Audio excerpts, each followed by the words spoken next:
Cuma tadi yang jelas-jelas maksiat dan kita tidak tajassus. Saya ulang lagi, tidak tajassus itu neliti wong nanti jelimet.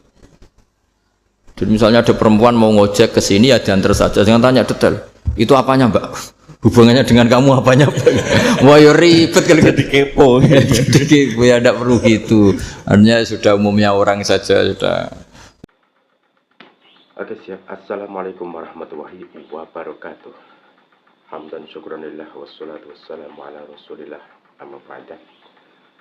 Jumpa lagi ya, seperti biasa kita akan belajar bareng, ngaji bareng seputar kehidupan kita sehari-hari ya. Dan semoga yang mengupload video ini, menemukan video ini, semoga diberikan kesehatan, kelancaran, kemudahan, keberkahan fitini wa dunya hatal akhirah, amin Allahumma amin. Ngaji bareng keseharian seperti apa ini ya?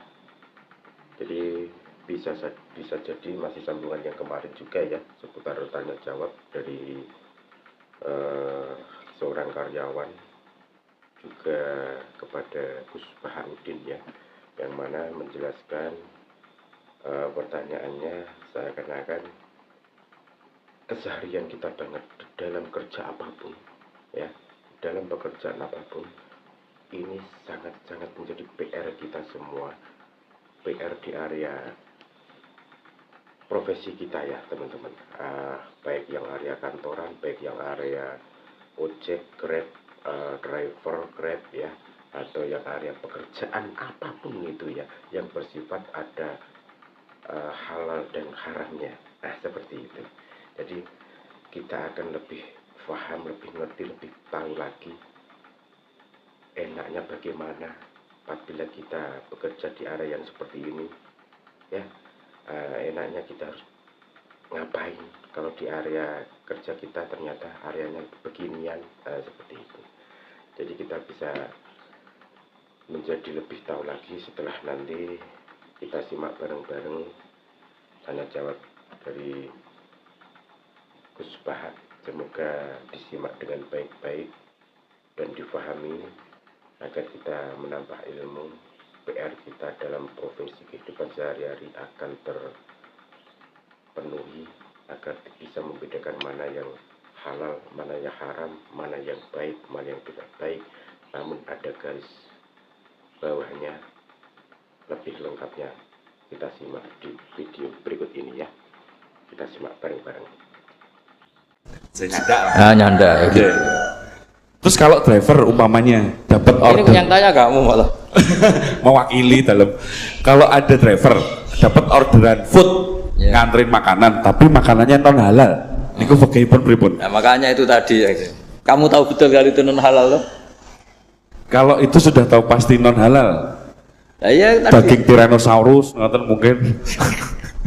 Ya makanya tadi itu memang PR kita di semua profesi. Saya ulang lagi, itu PR kita di semua profesi. Jadi ya itu makanya pentingnya istighfar tuh di situ tuh sudah kita sebagai ulama menghalalkan tidak mungkin, mengharamkan kamu juga demo, ini pekerjaan Gus.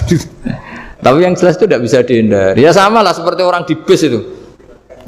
Kadang-kadang kan didoain semoga semua penumpang hasil ke tempat masing-masing, dan kalau ada copet berarti kan doain copet juga hasil tujuannya. Jadi di semua profesi itu resikonya. Makanya tadi saya bicara tentang fikih.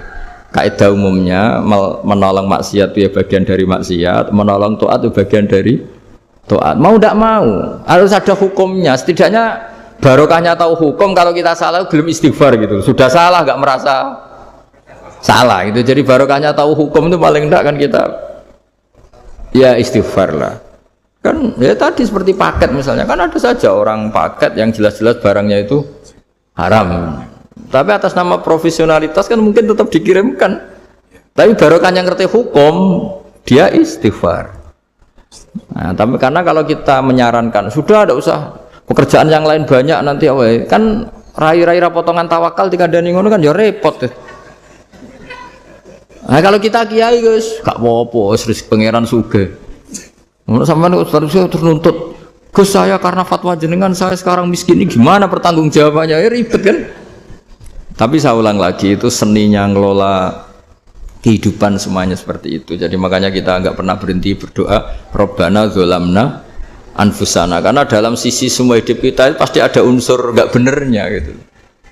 Ya saya ulang lagi, pokoknya kaidah umumnya itu menolong taat itu ya ikut bagian dari taat, menolong maksiat ya bagian dari maksiat. Tapi ya tadi ya kita harus istighfar. Kan cuma tadi yang jelas-jelas maksiat dan kita tidak tajassus. Saya ulang lagi, tidak tajassus itu neliti wong nanti jelimet. Jadi misalnya ada perempuan mau ngojek ke sini ya diantar saja, jangan tanya detail. Itu apanya, Mbak? Hubungannya dengan kamu apanya? Wah, ya ribet kalau jadi kepo. Jadi kepo ya, tidak perlu gitu. Artinya sudah umumnya orang saja sudah. Nah, lama-lama juga gitu. Kalau ada bapak-bapak main itu ke siapa, Pak? Tujuannya laki apa perempuan, Pak? Surat nikah mana, Pak? Surat nikah mana? Saya sudah nikah gitu. Oke ya, teman-teman semuanya, kita sudah saksikan bareng-bareng penjelasan beliau sangat rinci, detail, pendek, ya, singkat, padat, berisi, dan insya Allah daging. Kenapa? Sangat-sangat jelas ya, profesi kita, keseharian kita yang sangat berbeda-beda, namun kebetulan areanya yang sangat-sangat mutlak di area tertentu, area yang ada halal dan haramnya. Jadi di sini ada yang memang oke lah, aku bekerja di area beginian, oke siap, aku bekerja di area beginian, oke siap, tapi tidak ada unsur untuk yang ke arah istighfar. Kenapa? Karena beliau tidak tahu. Nah, barokahnya dia tahu, barokahnya dia tahu hukum halal dan haram, akhirnya dia mau istighfar. Itu. Jadi adanya hukum ini menjadi keberkahan tersendiri bagi orang-orang yang benar-benar beriman. Dia bekerja di area haram, oke, kita jalani. Karena seperti yang dicontohkan tadi, apabila kita mengantar pesanan ternyata pesanan itu haram, dan kita jelas-jelas tahu, ya, ingat, jelas-jelas kita tahu. Misalkan, mohon maaf, babi mungkin, ya kita tetap antar, karena itu sudah pesanan, ya. Jadi setelah kita antar, kita bersuci, kita istighfar kepada Allah Subhanahu wa Ta'ala. Dan contohnya jelas, contohnya seperti halnya kita di dalam bis tadi, itu contoh-contoh yang benar-benar ya Allah, sangat masuk akal dan benar-benar tidak terpikirkan oleh nalar kita juga. Seorang kondektur atau supir yang akan memberangkatkan semua penumpangnya, mereka terlebih dahulu bismillah atau al-fatihah untuk mendoakan semoga semua tujuan selamat, semoga semua selamat sampai tujuan. Ternyata di dalam bus tadi ada copetnya.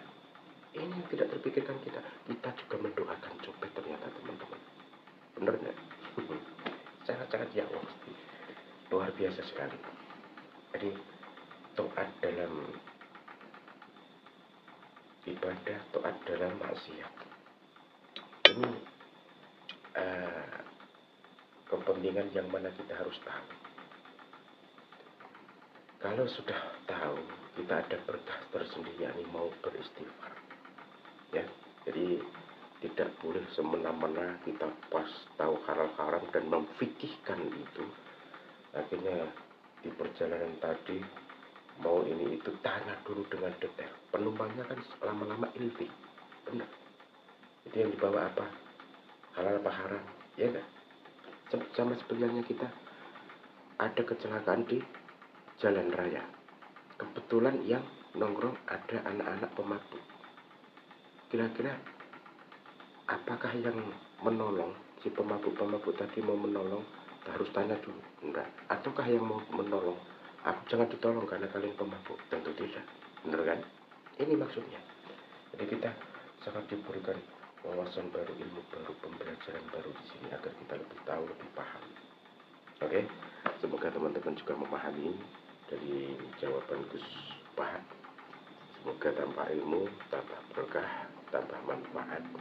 Oke, untuk semuanya. Dan tidak lupa, semoga selalu diberikan kesehatan, kelancaran, kemudahan, keberkahan di waktunya adalah amin Allahumma amin. Wabillahi taufiq wal hidayah. Wassalamualaikum warahmatullahi wabarakatuh.